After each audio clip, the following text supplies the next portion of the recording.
right. Good evening, traders. It is Sunday, March 21st. This is the weekend wrap. Thanks so much for tuning in. If you caught my earlier stream, I have to apologize in advance.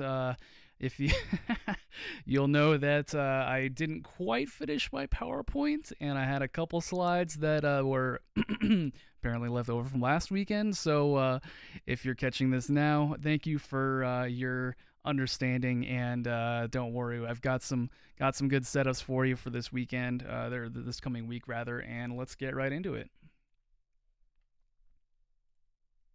All right, so a lot in the news this week. So the number 2 at the International Monetary Fund pointed to emerging signs of a stronger global economy. This is definitely going to be good for equities. However, significant risks still remain because of possible mutations in the coronavirus. So although things definitely seem to be looking better, we've got a lot more vaccines going out. That being said, though, biology can change at the drop of a hat, as we well know. So, although we want to be cautiously bullish, we want to be keeping our eyes out for any possible, anomalies that have to do with mutations in the COVID sector. So. In other news, a jury in Texas said that Apple must pay $308 million to personalized media communications for infringing on a patent associated with digital rights management. Apple says that they were disappointed with the verdict and they plan to appeal. Bitcoin bounced and has twice retested the $60,000 mark. We have a bit of a weak high at that particular level. However, the ascending triangle that was leading up to that 60,000 level has failed. And we are now trading back inside the range. Last I checked, we are currently trading around 57,000. Also, because the Biden administration is much more crypto-friendly, they expect that the U.S. is going to approve the launch of a new Bitcoin-based ETF in 2021, and that will most definitely be bullish for cryptocurrencies as a whole. The Federal Reserve stated that it would not extend the supplementary leverage ratio exemptions, which allowed banks to hold little to no capital reserves for their margin requirements. That is set to expire as of March 31st, and they currently do not expect to extend it. This did send treasuries lower as banks needed to sell bonds ahead of time in order to comply with the new margin requirements. 2 people fell seriously ill in Denmark after receiving the AstraZeneca COVID vaccine, one dying from blood clots and cerebral hemorrhages. Denmark paused the use of the vaccine on March 11th, as well as more than a dozen countries after reports of these rare brain blood clots.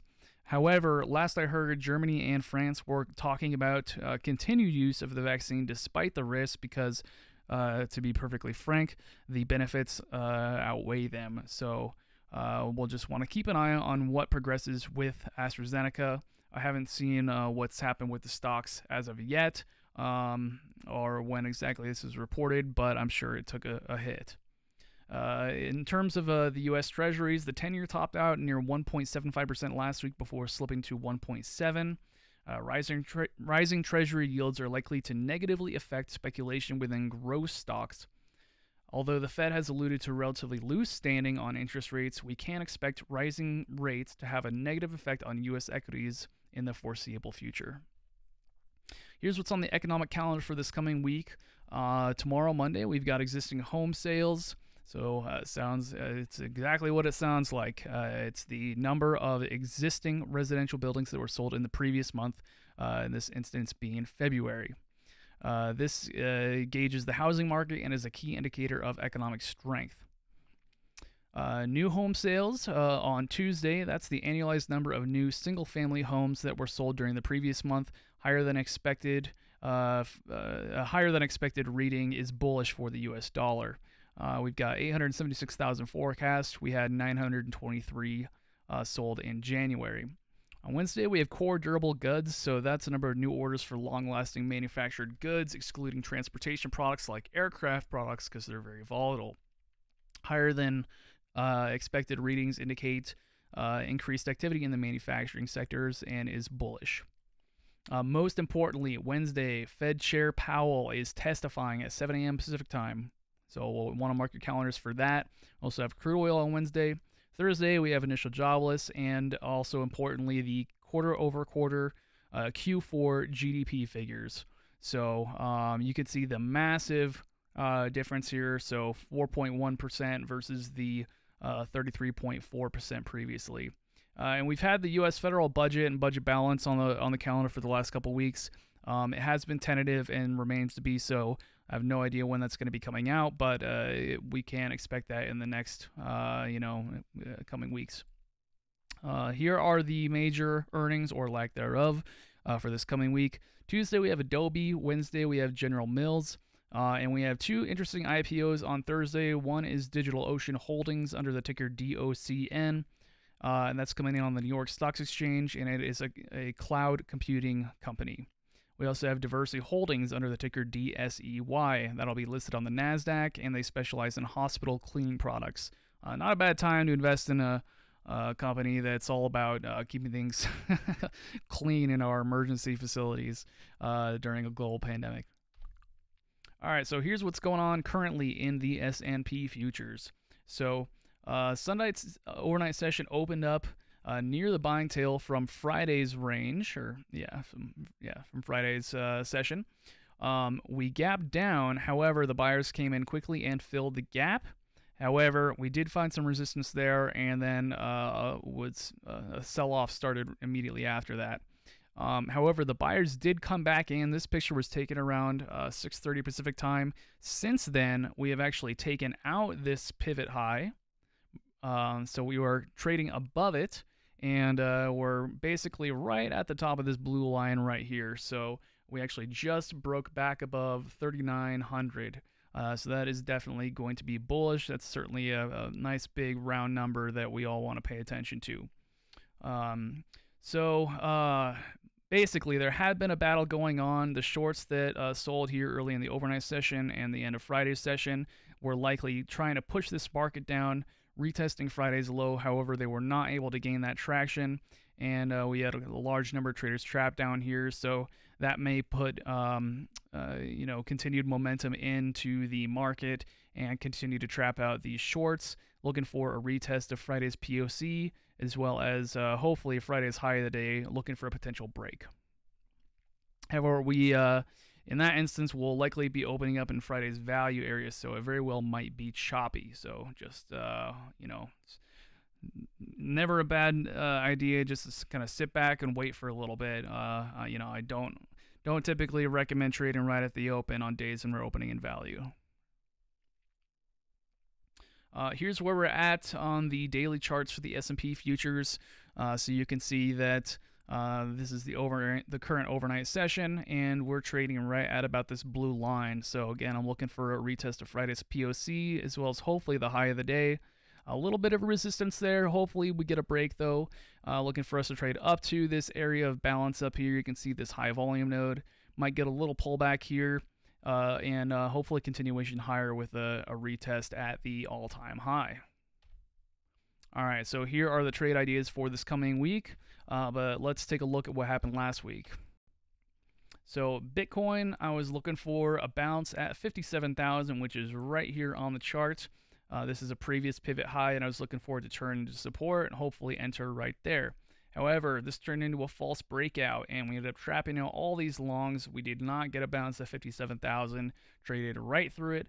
We did find a little bit of support down here, and we started to grind higher. This is actually the ascending triangle I was talking about that failed, however, and we are currently trading somewhere in this area.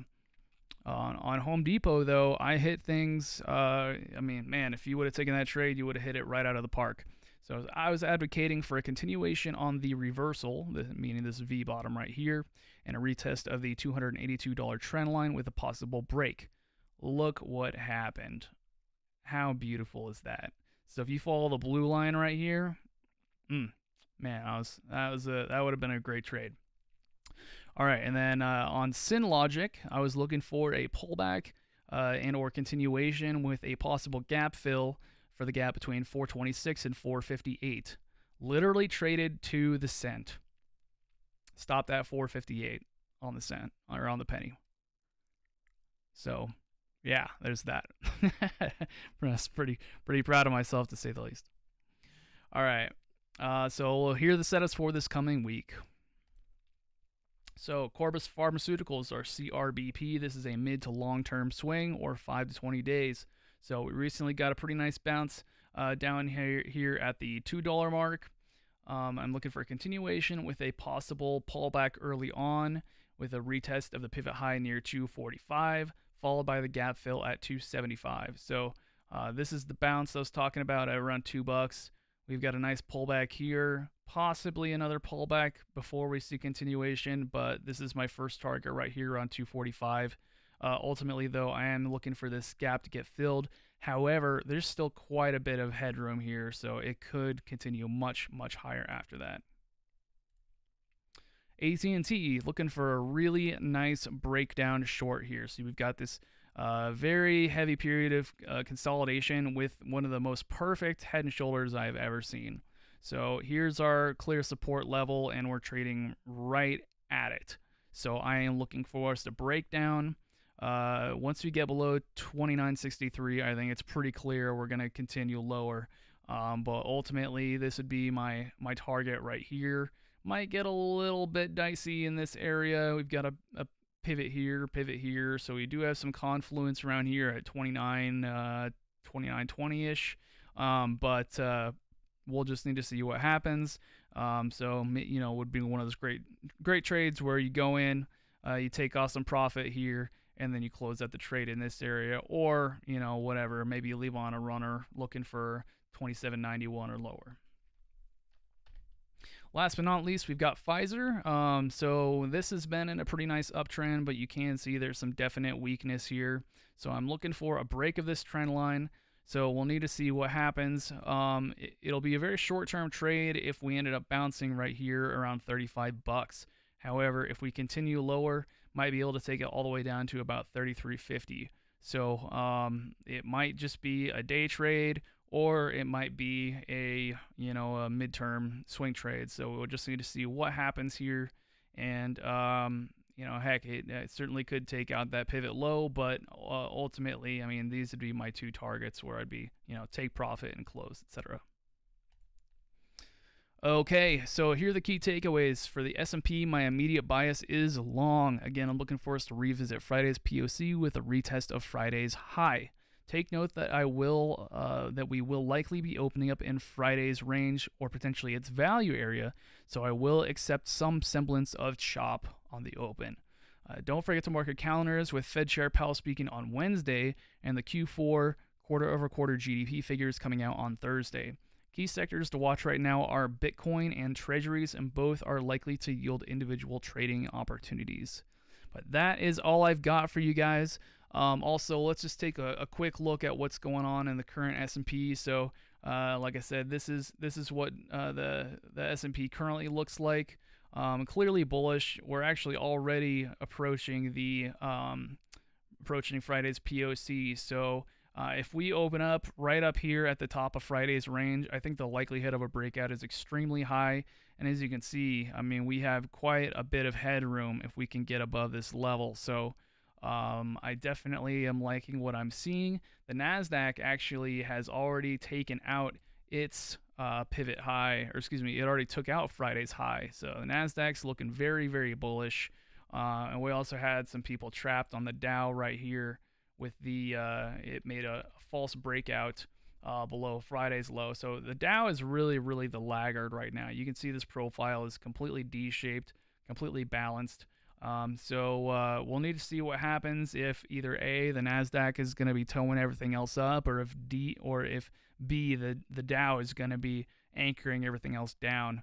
In any event, though, like I said, my ultimate bias is ultimately my bias is bullish right now, and that's the way I'm gonna keep it. So, in any event, thanks so much for tuning in, guys. Sorry about the mix-up earlier, but hopefully I was able to make up for it a little bit. Of course, I will be on tomorrow morning at 6 a.m. Pacific for the morning brief, and I will see you then. Thanks so much.